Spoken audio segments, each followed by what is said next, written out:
How you doing, guys? So the central bank are reviewing the lending rules, like I said, over the summer. And is this a good thing or a bad thing to change the central bank rules? So central bank rules are 3.5 times your salary is what the banks will lend to you, or you might get exemption and get 4.5 times. Also, if you're a first time buyer, you need a 10% deposit. If you're a second time buyer, 20% deposit. So the main thing is the 3.5 times your salary thing. So they're looking at a ratio, they're looking at changing that. Or people are looking for central bank to change that. I should rephrase that. So is that a good thing or a bad thing? Look, you can see both sides. It's very difficult for first-time buyers and obviously people looking at trading up, trying to obviously get and buy a property and get on the ladder, especially if they're low-income earners. Their prices are rising by up to 10% in Dublin and even more around the country, and they're being priced out of the areas that they want to get into. So their attitude, and a lot of people I see commentating on social media, influencers, and I see newspapers obviously trying to pick up on it and everything like this, and they're trying to obviously lobby, I think is a polite way of saying, the central bank to relax those rules and to increase the lending up to 4.5 times for your average person. I think that's madness, and I hope central bank have a bit of backbone and don't allow that to happen. Why? Look at the last 6 months. For example, since COVID happened, people couldn't spend money. They're after saving money. Their mammy and daddies are after saving money. And all of a sudden, let's just say a first time buyer who had their 10% saved up and everything, all of a sudden between themselves and mammy and daddy are after getting another 40 grand, 20 grand from them and 20 grand from their parents.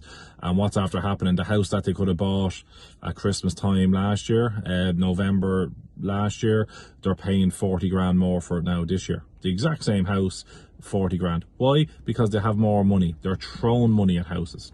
And you cannot give people more money, because if they have more money, they'll spend it, and they'll push prices up, whether they want to or not. If someone has 50 grand and you 40 grand, they'll give that extra 10 grand for that property and they'll pay it. And it's madness out there. So that's one of the main reasons they shouldn't change the rules, because if you go off and instead of giving them 3.5 times their salary and give them 4.5 times their salary, it's just going to push prices up, and it's going to push prices up nationally as well. So we don't want to see that happening. Like 2007, and people have short memories, 13, 14 years ago, like I said, prices were absolutely ridiculous, absolutely crazy. And this is because banks were throwing money left, right and centre. I remember I bought a property, I was only after setting up my business, and someone gave me one of the banks gave me eight times my salary. And I only had 1 year set of accounts. And that's the way it was. They were nearly offering you 100% mortgages. Sorry, they were offering 100% mortgages. I didn't take a 100% mortgage, but they were offering 100% mortgages there as well. And this is what you're competing against. If you give people more money, they'll spend it. People want to buy a property, but the fact of the matter is, young buyers are after getting used to buying certain properties. Let's just say they're buying their forever house one time only, whereas in the normal trends and the normal markets, you have to buy a house at the bottom of the ladder and maybe trade up to the next house, and then you have to on average move 3 times to get up to that forever house.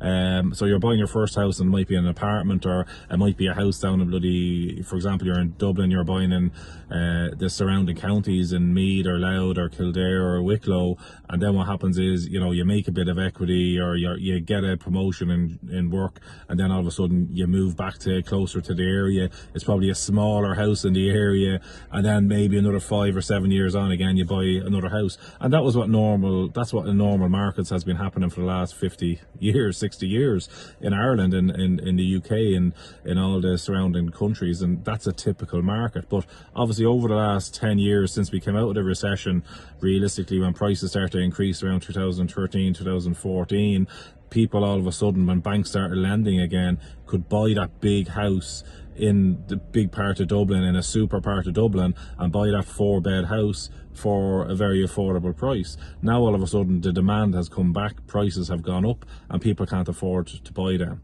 So look, it's people say it's fine for you to say this, Ray, or whatever. I had to do the same thing when I was a first-time buyer.